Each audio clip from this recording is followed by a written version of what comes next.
Hello students, स्वागत है आप सभी का बालाजी लर्निंग कोचिंग चैनल के इस नए वीडियो में। स्टूडेंट्स, मैं देख रहा हूं कि आप सभी लोग जो है केमिस्ट्री विषय को लेकर बहुत ज़्यादा परेशान हो कि केमिस्ट्री विषय की तैयारी कैसे हम करें। ठीक है, तो देखिए आज की क्लास में मैंने क्या किया है कि जो केमिस्ट्री के 1 से लेकर 5 तक के अध्याय हैं, तो 1 से लेकर 5 तक के अध्यायों के अंतर्गत जितने भी महत्वपूर्ण प्रश्न हैं जहाँ से आपके एग्जाम में क्वेश्चन पुट होना ही होना है, उन टॉपिकों को मैं बताने जा रहा हूँ। क्योंकि आप सब लोगों की बहुत ज़्यादा समस्या है, बहुत ज़्यादा मात्रा में कमेंट भी आ चुका है कि सर जो है केमिस्ट्री में भी महत्वपूर्ण प्रश्नों को बता दीजिए जिससे हम अपने बोर्ड एग्जाम की तैयारी बेस्ट से बेस्ट कर सकें। तो आज की क्लास आप सभी लोगों के लिए बहुत ज़्यादा इंपॉर्टेंट है और आप सभी लोगों को पता है कि 30% सिलेबस इस बार भी हटा हुआ है। तो जो आपका 30% सिलेबस हटा हुआ है उनके क्वेश्चनों को यहाँ पर हम नहीं ले रहे हैं, आपको टेंशन लेने की ज़रूरत नहीं है। जो टॉपिक आपके 30% सिलेबस में हटा दिया गया है वो टॉपिक आपको यहाँ पर लिखा नहीं मिलेगा, इस बात से आप बिल्कुल निडर रहिए। यहाँ पर जो भी टॉपिक हमने लिखे हैं, जो भी प्रश्न मैंने लिखे हैं वो 70% के सिलेबस में है और आपके आने वाले बोर्ड एग्जाम के लिए बहुत ज़्यादा इम्पोर्टेंट है। अगर क्वेश्चन यहाँ से नहीं फंसेगा तो आप बताइएगा, क्वेश्चन अगर फंसेगा तो इसी से फंसेगा, क्योंकि हमने क्या किया है लगभग महत्वपूर्ण प्रश्नों को लिख दिया है। बहुत ऐसे ही टॉपिकों को हमने नहीं लिखा जो कभी बोर्ड एग्जाम में नहीं आए हुए हैं। ठीक है, तो आपको टेंशन लेने की कोई ज़रूरत नहीं है, बस पूरे वीडियो को वॉच कीजिएगा और 1 से लेकर 5 तक के जो आपके अध्याय हैं उसमें से मैंने सभी महत्वपूर्ण प्रश्नों को यहाँ पर लिख दिया है और आप इन टॉपिकों को तैयार करना शुरू कर दीजिए। आपके टोटल जो है 16 चैप्टर थे। ठीक है, मैंने सिलेबस देखा भी है अच्छी तरीके से, तो वहाँ से मैं बता रहा हूँ 16 चैप्टर आपके थे। ठीक है, और 16 चैप्टर में से जो लास्ट के 2 चैप्टर हैं 15 और 16 वो इस बार के 30% सिलेबस से हटा दिए गए हैं। यह आप सभी लोगों को जानकारी होगी भी। ठीक है, तो आपको लास्ट के 2 चैप्टर नहीं पढ़ने हैं। आपके पाठ्यक्रम में जो है यहाँ पर मैंने 5 चैप्टर लिए हैं और इन पर आधारित महत्वपूर्ण प्रश्नों को हम बताने जा रहे हैं, ध्यान से देखिएगा। देखिए, सबसे पहला चैप्टर है आपका ठोस अवस्था। मैं यहाँ पर आप लोगों को ये भी बता दूंगा कि किस चैप्टर से कितने नंबर के प्रश्न पूछे जाते हैं। ठीक है, इससे आप लोगों के मन में ये आ जाएगा कि हमें किस चैप्टर पर ज़्यादा फोकस करना है। जैसे हम बात करें यहाँ पर पहला चैप्टर है आपका ठोस अवस्था। ठोस अवस्था से 5 नंबर का प्रश्न आपके एग्जाम में आएगा। 5 नंबर के प्रश्न आपके एग्जाम में आएंगे ठोस अवस्था चैप्टर से। अब ठोस अवस्था चैप्टर के अंतर्गत कौन कौन से महत्वपूर्ण आपके टॉपिक हैं जो आपके एग्जाम में पूछे जा सकते हैं, तो अक्रिस्टलीय एवं क्रिस्टलीय ठोस के बारे में एग्जाम में कई बार पूछा भी गया है और ये पूछे जाने की संभावना भी है। उसके बाद हम बात करें द्विविमीय एवं त्रिविमीय क्रिस्टल जालक एवं एकक कोष्टिकाएं, इनके बारे में आपको पढ़ना है क्योंकि क्वेश्चन बनेगा तो या तो इस टॉपिक से बनेगा तो इस टॉपिक से बनेगा, या तो घनी एकक कोष्टिका में प्रति एकक कोष्टिका में परमाणुओं की संख्या ज्ञात करना। ठीक है, ये जो ठोस अवस्था चैप्टर है इसके अंतर्गत ये 3 प्रश्नों को आपको बहुत अच्छे तरीके से तैयार कर लेना है। अगर आप इन 3 प्रश्नों को तैयार कर लेते हो तो मैं दावे के साथ कह सकता हूं कि जो इस चैप्टर से 5 अंक के क्वेश्चन पूछे जाते हैं वो इन्हीं से फंस जाएंगे बस। ठीक है, 100% फंस जाएंगे। छोटी मोटी चीज़ें जो हैं वो तो आप लोग कर ही लोगे, ठीक है, लेकिन लगभग क्वेश्चन इन्हीं 3 टॉपिकों से जो है पूछा जाना है। अगला चैप्टर देखते हैं विलयन। ठीक है, जो कि आपका चैप्टर नंबर 2 है और विलयन चैप्टर आपके बोर्ड एग्जाम के दृष्टि से सबसे ज़्यादा महत्वपूर्ण जो है। क्यों? क्योंकि सारे चैप्टरों में सबसे ज़्यादा अंक जो हैं इसी चैप्टर से होते हैं। आप देख सकते हो यहाँ से इस चैप्टर से आपके 7 अंक के प्रश्न पूछे जाते हैं। ठीक है, इससे ज़्यादा अंक किसी भी चैप्टर में नहीं पूछे गए हैं। अभी सारे चैप्टरों के अंक आपके सामने लिखे हुए हैं। जैसे तीसरे चैप्टर में 5 अंक के प्रश्न पूछे जाएंगे, इसमें भी 5 अंक के और इसमें भी 5 अंक के, लेकिन सबसे ज़्यादा इसी में 7 अंक के प्रश्न आते हैं अगर तो विलयन चैप्टर से आते हैं। इसमें कौन कौन से इंपॉर्टेंट आपके टॉपिक हैं? गैसों की द्रवों में विलेयता और वाष्प दाब का आपेक्षिक अवनमन, राउल्ट का नियम इस चैप्टर का सबसे ज़्यादा इंपॉर्टेंट क्वेश्चन है।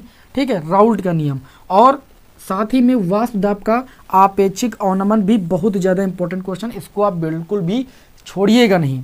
उसके बाद क्वथनांक का उन्नयन और हिमांक का अवनमन भी आपका बहुत ज़्यादा इंपॉर्टेंट है। ठीक है, इन दोनों में तो हिमांक का अवनमन आपके लिए बहुत ज़्यादा इंपॉर्टेंट है इस चैप्टर का। और सबसे देखिए यहाँ पर परासरण दाब। ठीक है, और इस परासरण दाब को तो आप बिल्कुल नहीं छोड़िएगा, ठीक, क्योंकि परासरण दाब कई बार एग्जाम में आया भी है। और उसके बाद अणु संख्य गुण धर्मों द्वारा आणविक द्रव्यमान ज्ञात करना। ठीक है, तो इस चैप्टर में मैंने आप लोगों को जितने भी टॉपिक बताए हैं उम्मीद है कि आप सभी लोग इनको तैयार कर लिए होंगे और अगर नहीं किए होंगे तो तैयार कर लेंगे।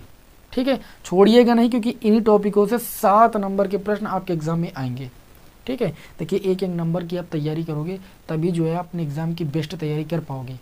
ठीक है, अगर आप सोचोगे कि चलो 16 चैप्टर है, 16 प्रश्न सर जी बता दें, हम तैयार कर लें, उतने ही आ जाएंगे, तो ऐसा कभी भी संभव नहीं है। ठीक है, मैंने बहुत ही इसमें से कट करके जो सबसे मेन है उसी को यहाँ पर लिखा हुआ है। बिल्कुल भी इन टॉपिकों को नहीं छोड़िएगा, एक एक टॉपिक को अभी से तैयार करना शुरू कर दीजिए। उसके बाद हमारा जो अगला चैप्टर है वो चैप्टर नंबर 3 है वैद्युत रसायन। वैद्युत रसायन से आपके एग्जाम में 5 अंक के प्रश्न पूछे जाएंगे इस बार के बोर्ड एग्जाम में। और यहाँ पर देखिएगा, इसमें सबसे इम्पोर्टेंट आप सभी लोग कक्षा 10 में भी पढ़े हो, ऑक्सीकरण और अपचयन अभिक्रियाएं। ऑक्सीकरण और अपचयन अभिक्रियाएं, ठीक है, बहुत ज़्यादा इंपॉर्टेंट टॉपिक है। विशिष्ट एवं मोलर चालकता की परिभाषा आप याद कर लीजिएगा। और उसके बाद देखिए इसमें से सबसे मोस्ट इंपॉर्टेंट क्वेश्चन है कोल-राउस का नियम। कोल-राउस का नियम या कोल-राउस नियम, इसको आप जरूर तैयार कर लीजिएगा। और इसमें वैद्युत अपघटन और वैद्युत वाहक बल, सेल का वैद्युत वाहक बल, ठीक है, यहाँ पर हमने वैद्युत अपघटन लिखा है, इसको आप तैयार कर लीजिएगा। ठीक है, क्योंकि ये भी आपके बोर्ड एग्जाम के दृष्टि से इंपॉर्टेंट है, वैद्युत अपघटन और सेल का वैद्युत वाहक बल। और उसके बाद यहाँ पर मैंने सेल का वैद्युत वाहक बल नहीं लिखा, तो आप सब लोग समझदार हो। ठीक है, मानक इलेक्ट्रोड विभव और नष्ट समीकरण, सबसे इंपॉर्टेंट क्वेश्चन तो यहाँ पर लिखा हुआ है नष्ट समीकरण। ठीक है, इसको आप बिल्कुल नहीं छोड़िएगा। और यहाँ पर देखिए कोल-राउस का नियम, ठीक है, इसको भी आप नहीं छोड़िएगा, बिल्कुल भी नहीं छोड़िएगा। और मानक इलेक्ट्रोड विभव भी बहुत ही ज़्यादा इंपॉर्टेंट है। मैंने बताया ना कि ऐसा कोई टॉपिक मैंने यहाँ पर नहीं लिखा है जो आपके लिए इंपॉर्टेंट बहुत ज़्यादा कम हो। ठीक है, यहाँ पर जितने भी टॉपिक आपके सामने लिखे हैं इनको छोड़िएगा बिल्कुल भी नहीं। तो यहाँ पर मानक इलेक्ट्रोड विभव को भी आपको अच्छे तरीके से तैयार कर लेना है। फिर हमारा जो अगला चैप्टर है, चैप्टर नंबर हमारा है 4। चैप्टर नंबर 4 का नाम है रासायनिक बलगतिकी।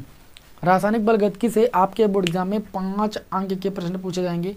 और उसमें से आपको तैयार करना है अभिक्रिया का वेग व अभिक्रिया के वेग को प्रभावित करने वाले कारक। ठीक है, अच्छे तरीके से तैयार कर लेना है। उत्प्रेरक के बारे में तैयार कर लेना है, उत्प्रेरक क्या होते हैं, अभिक्रिया की कोट एवं आणविकता को अच्छे तरीके से पढ़ लेना है। अर्धायु, अर्धायु किसकी याद करना है, केवल शून्य एवं प्रथम कोट की अभिक्रिया के लिए, द्वितीय कोट की अभिक्रिया आपके सिलेबस में नहीं है। अर्धायु आपको तैयार करना है, अर्धायु याद करना सीखना है, केवल शून्य एवं प्रथम कोट की अभिक्रिया के लिए। उसके बाद हम यहाँ पर अगले जो लास्ट हमारा चैप्टर है, 5वां चैप्टर, लास्ट नहीं है हालांकि इस वीडियो का हमारा लास्ट चैप्टर है, क्योंकि इस वीडियो में मैं आप लोगों को 5 चैप्टर के महत्वपूर्ण प्रश्न बता रहा हूँ। अगले वीडियो में आगे 6 से लेकर 10 तक के अध्यायों के महत्वपूर्ण प्रश्नों को बताऊँगा। ठीक है, और उम्मीद है कि आप सभी लोगों को ये वीडियो पसंद आएगा। ठीक है, क्योंकि इस वीडियो में मैंने ऐसा कोई भी प्रश्न नहीं लिखा जो आपके बोर्ड एग्जाम के दृष्टि से इंपॉर्टेंट ना हो और आपके एग्जाम में ना पूछा गया हो। आप प्रीवियस ईयर के पेपर उठा के देख लीजिए। पृष्ठ रसायन की बात करें तो पृष्ठ रसायन हमारा 5वां चैप्टर है और इसमें से भी 5 अंक के प्रश्न आपके एग्जाम में आएंगे। ठीक है, अब आप सभी लोग एक बात सोच रहे होंगे कि सर जी ने यहाँ पर ये 5 अंक लिख दिए, यहाँ पर 5, यहाँ पर 5, यहाँ पर 7, यहाँ पर 5, ये सर जी ने कहाँ से लिखा है। देखिए, मैंने आप लोगों को Telegram channel Balaji study motion, इस पर जो है सभी जो आपके मॉडल पेपर हैं इस बार के, मैंने उनको जो है वहाँ पर क्या कर दिया, अपलोड कर दिया है। अगर आपने टेलीग्राम चैनल को नहीं ज्वाइन किया है तो ज्वाइन जरूर कर लीजिएगा और आप देख लीजिएगा, अपना मॉडल पेपर जरूर देख लीजिएगा, क्योंकि जैसा मॉडल पेपर है वैसा ही आपका पेपर आता है बोर्ड एग्जाम में।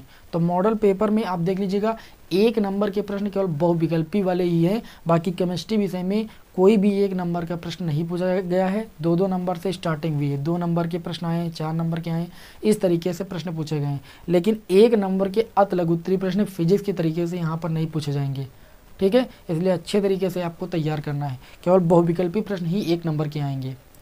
ठीक है ना, चलिए यहाँ पर देखते हैं पृष्ठ रसायन की बात करते हैं। जो हमारा चैप्टर है पृष्ठ रसायन, इसमें से 5 अंक के प्रश्न आएंगे। इसमें से सबसे इंपॉर्टेंट टॉपिक आपका कोलाइडी अवस्था, कोलायड, द्रवरागी एवं द्रवविरागी, इसके बारे में अच्छे तरीके से पढ़ लेना।